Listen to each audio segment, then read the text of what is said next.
Hi, this is Paula at Paula McNulty Designs. Today I wanted to quickly jump on to this video and tell you how to thread a needle. This may be the first time that you're trying to bead, or you've started your project and it's frustrating you because your thread keeps coming out of your needle and you spend most of your time rethreading a needle, or at least trying to, and it's very, very frustrating.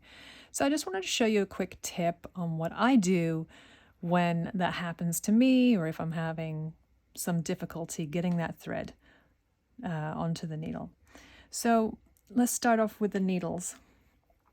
So I like to bead with tulip beads, size 10 beading needle. And I like these because they're very strong and they last you a whole lot longer than any other needle that I've tried. And I'm not saying, there aren't others out there. Of course, there probably are, but this is what I use. So they usually come in a little purple packet, size 10, they're long, and you get them in a little glass tube. And I think you get about 4 in here, which is kind of nice because they do last a long time. And it's good if you're a heavy beater, because like me, I kind of go a little nuts on my beading. So they have like a reinforced end. You just see this, like, I don't know if you can see, it's kind of like got a gold edge to the eye. And it's a little stronger metal than the, say for instance, the pony beading needles. So those are the ones that I use. And actually the eye of this needle is a little bit bigger than any other needle that I've seen. So that's another good reason to use them. They are a bit more expensive, but totally, totally worth it. So that's that. And I wanted to show you the what do they call these? Yeah, the pony beading needles. These are size 12, but these are super thin and bendy. Get one out. See that? Very flimsy. I mean, they're good for like if you just want to use it for one project and discard. But like I say, the tulip ones you can use for your projects over and over again, so they're well worth the money that you spend on them.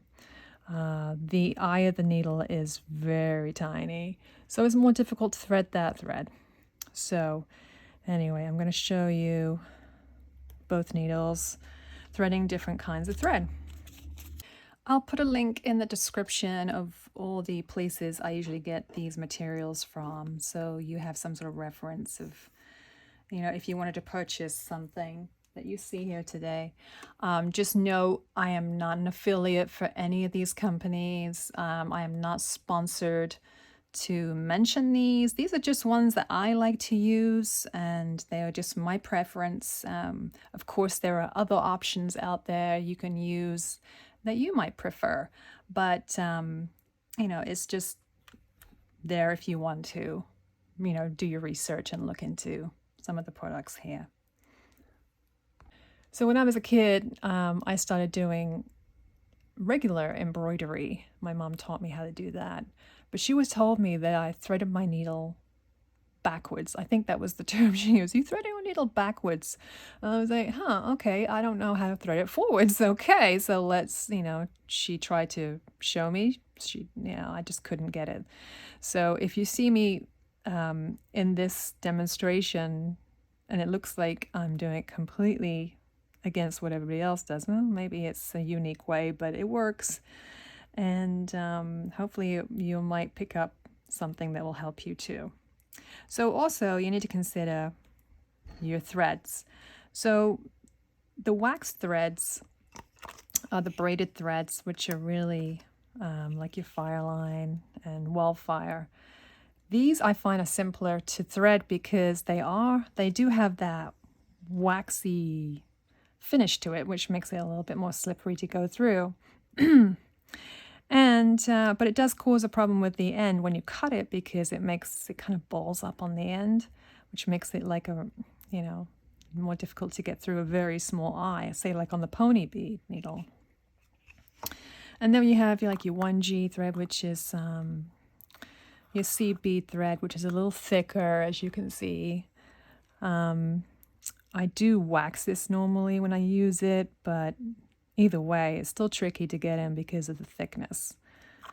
And then I think this is Ceylon, which is very similar to the 1G.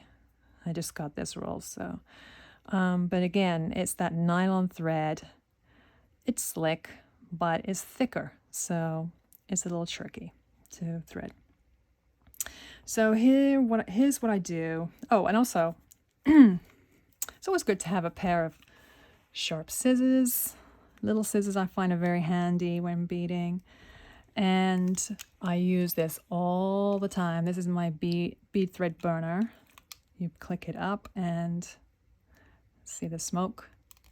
It burns the thread for you, which is always handy when you're trying to get a close cut on your work. Okay, and the other tool I'm going to use today is my needle nose pliers. Use these all the time. The handles had gel on them, but somehow it came off, so they're not as comfortable to use as they used to be.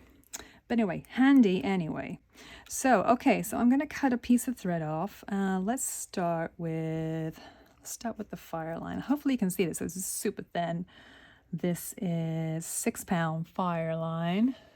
So it's super thin. Shouldn't be a problem to thread. So I'm going to cut it with my thread burner like that.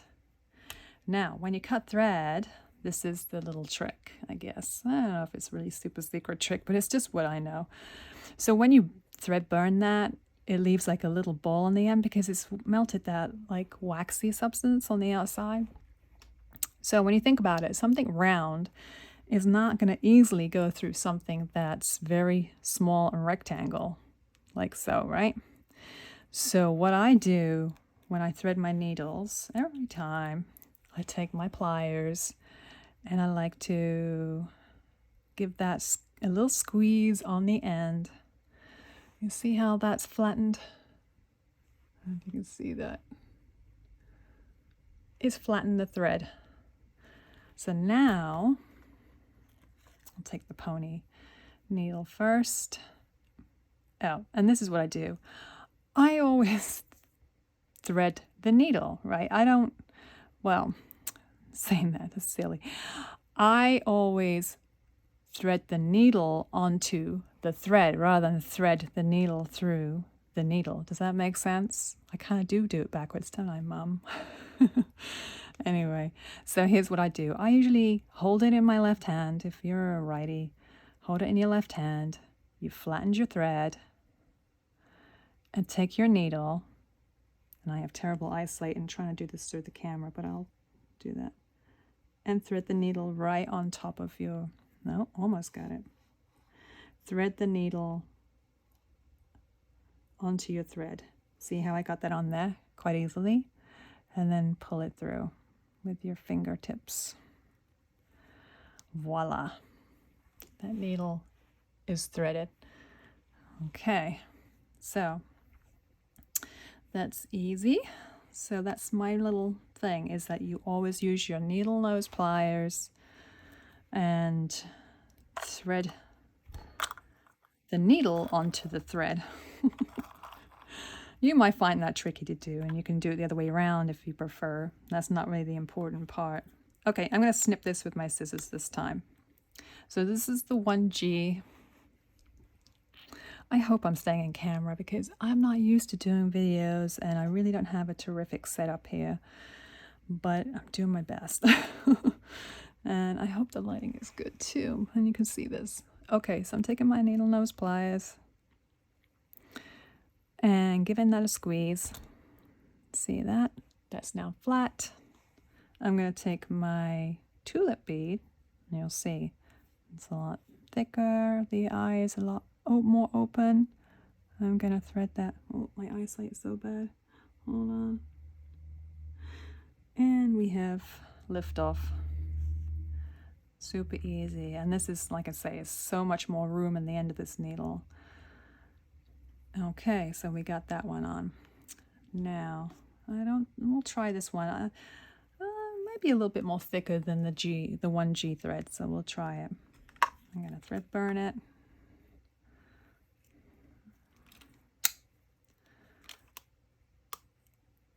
like so. I'm going to squeeze it with the pliers.